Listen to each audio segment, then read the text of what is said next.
The main battlefront is the battlefront of life, and you can't get around it.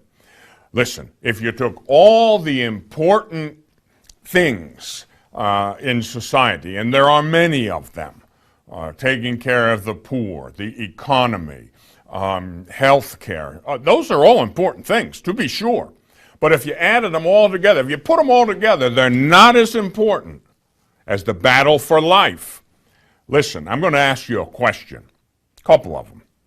Number one, do you think a country that has as its formal policy, as a matter of law, the extermination of a class of human beings, you think that country can be pleasing to God?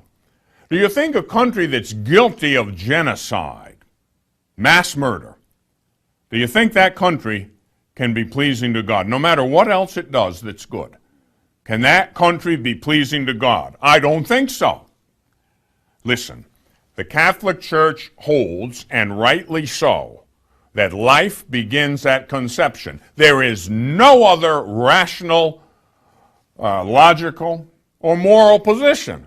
Life begins at conception, and science backs that up as well. That's not just a matter of religion. That's a matter of common sense and science. Life begins at conception.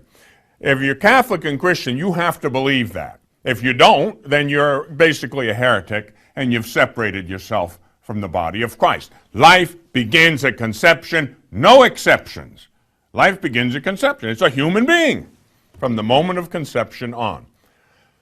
Abortion in a single case is homicide.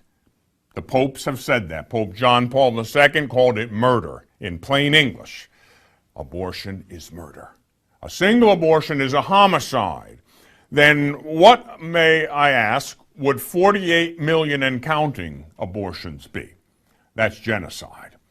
More than 48 million abortions in the United States of America since Roe versus Wade. Genocide, by definition. The taking of the life of almost 50 million innocent, totally vulnerable human beings.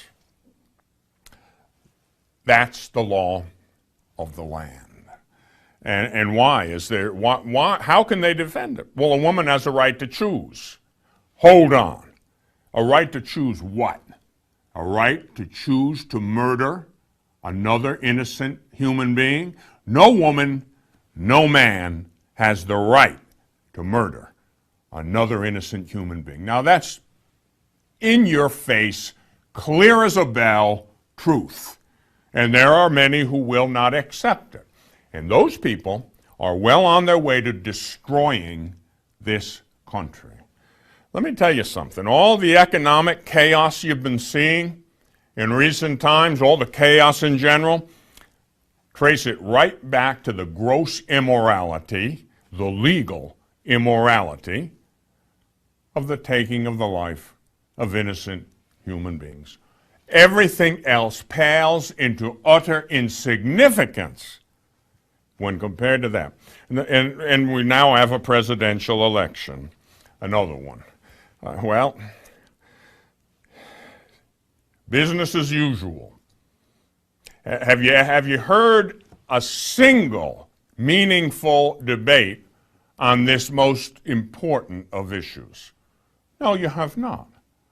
No, now we all know one side stands for murder on demand. The other side stands for the defense of life, but you won't hear any meaningful debate on it.